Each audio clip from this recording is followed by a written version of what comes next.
Hello,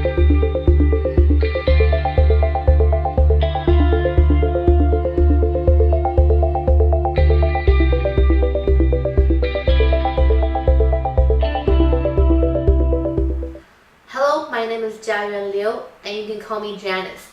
I'm a senior, class of 2017 at the Bronx High School of Science in New York City. Welcome to Lesson 4 of this free introductory JavaScript course. In this lesson, we will get introduced to two important programming concepts, loops and arrays.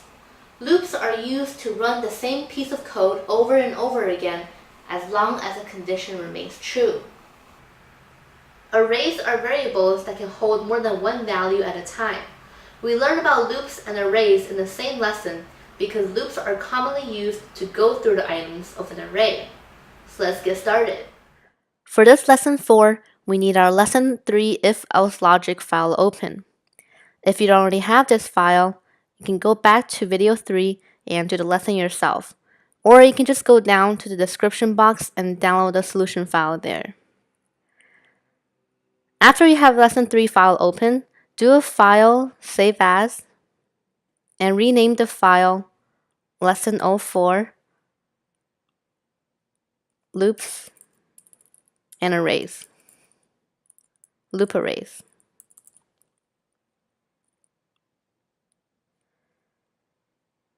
To start, just change the title to JS4 loops and arrays.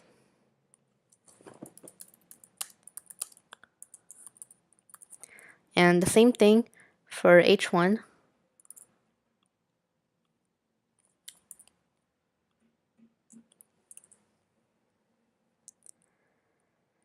Also change the H3 description to loops are used to run the same code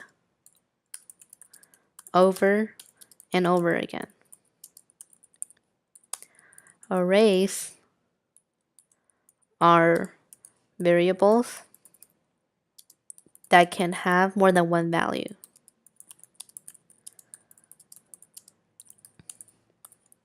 Okay. So let's go down to JavaScript code and just delete some extra lines that we don't need to tighten up our variables section.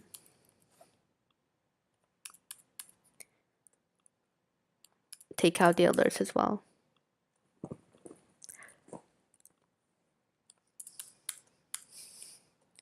Okay. So loops are used to run the same code over and over again, each time with a different value. Loops can execute a block of code again and again, so long as the loop condition remains true. And when the condition becomes false, the loop stops. One of the most common types of loops used in programming languages is called a for loop. So let's go ahead and type a for, followed by a pair of parentheses, and opening and closing curly braces. A for loop considers 3 pieces of information between parentheses to decide if it should run the loop. In our example, the for loop will run a total of 10 times, and finally stopping when the condition is false. So let's just type out the 3 pieces of information first, and then I'll explain more as we go along. So type I equals 0, semicolon, space, I is less than 10, semicolon, space, and I plus plus. So first, the loop has a counter variable, and commonly this counter is called I. Also very commonly, the value of the counter variable is initialized at 0, so I equals 0. In our example, the loop will keep repeating as long as I remains less than 10, and the second piece of information is called the loop condition. The third piece of information is the counter increment. In our example, each time the loop runs, the value of I will increase by 1, and that is a plus plus. After 10 times through the loop, I will no longer be less than 10, and so the loop will end. So now we don't have any code to execute. Let's just make a comment here. code to execute if the loop runs. So the actual code is document.getElement by ID, and let's call the element loopy.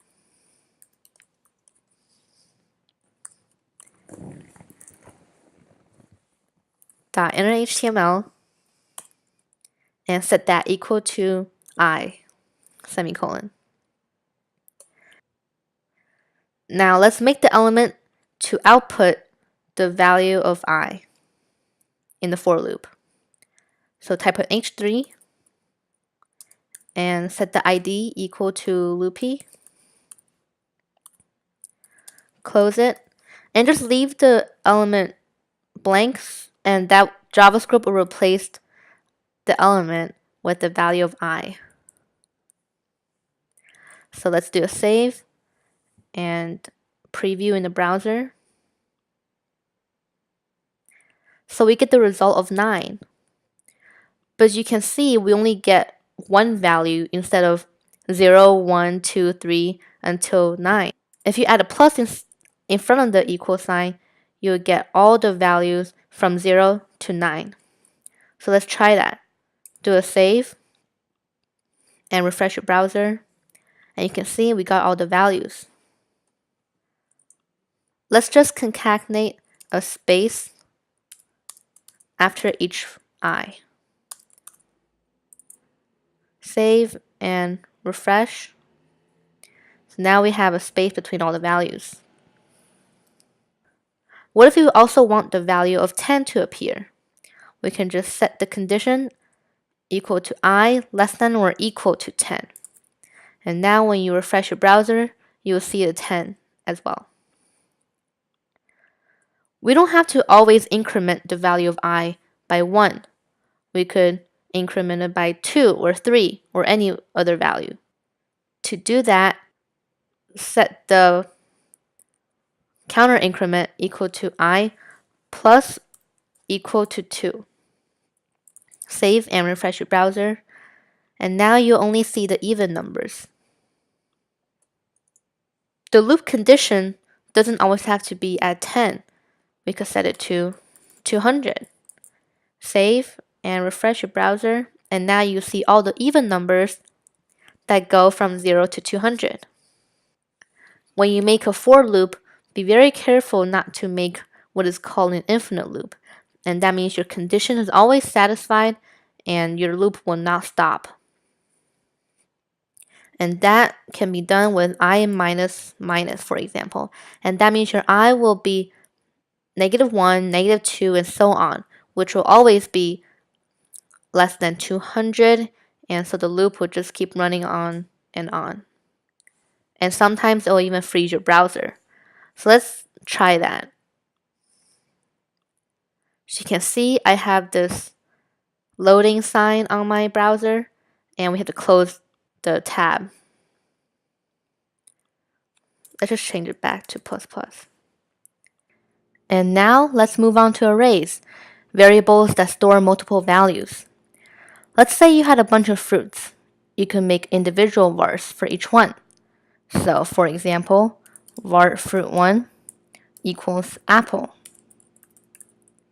and var fruit2 equals banana, and etc. Or better, just assign all the fruits to an array, separated by commas, and surround them by square brackets.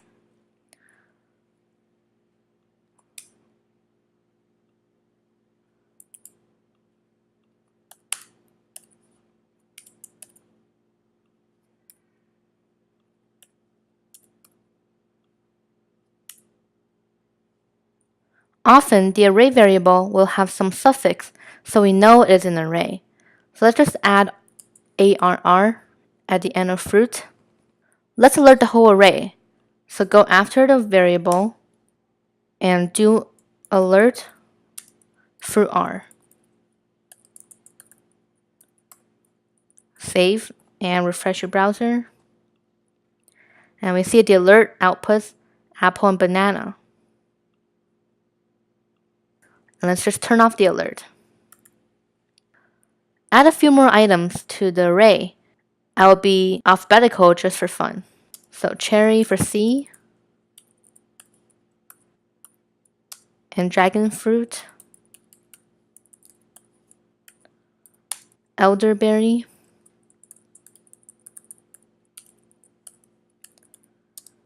fig, and grape. The reason we are learning about loops and arrays in the same lesson is because loops are commonly used to go through arrays, item by item, by using the loop incrementer as array index value. Our for loop currently outputs just I. And rather than just outputting a number, let's output all the fruits from the array.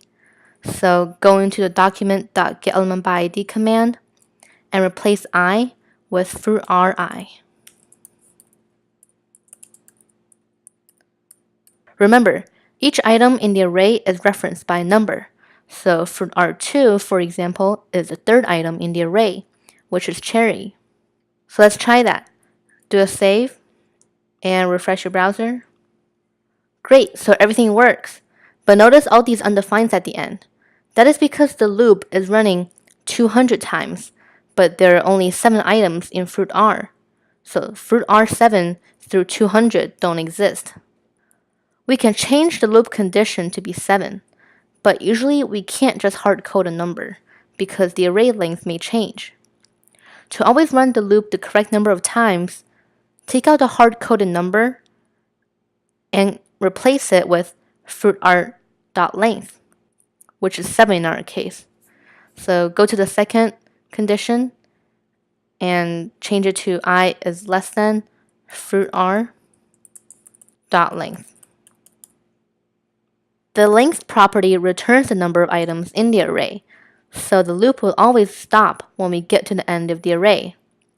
Going through an array with a loop is called traversing the array. Let's change the concatenated space into a line break. So add a BR in here. Save it and refresh your browser. And now we get a neat list of all the fruits in the array. And there are no more undefineds. Add more items to your array. So go after a grape and do a comma, put kiwi, lemon, mango, nectarine, orange, and peach. Let's save and refresh the browser. And we see all these other fruits come up too. The loop condition automatically updates because of fruitR.length. This condition lets the loop always run the exact number of times required to fully traverse the array. To recap, we looked at loops, which run a block of code over and over again, as long as the condition is true. The type of loop we used is called a for loop. We also got introduced to a new type of variable called an array. Arrays can hold more than one value at a time. Finally, we had our loop traverse our array using the loop incrementer I to provide a changing array index number. So I hope you enjoyed this lesson 4 in our introductory JavaScript course. My name is Janice Liu. Thank you for watching, and I'll see you in lesson 5.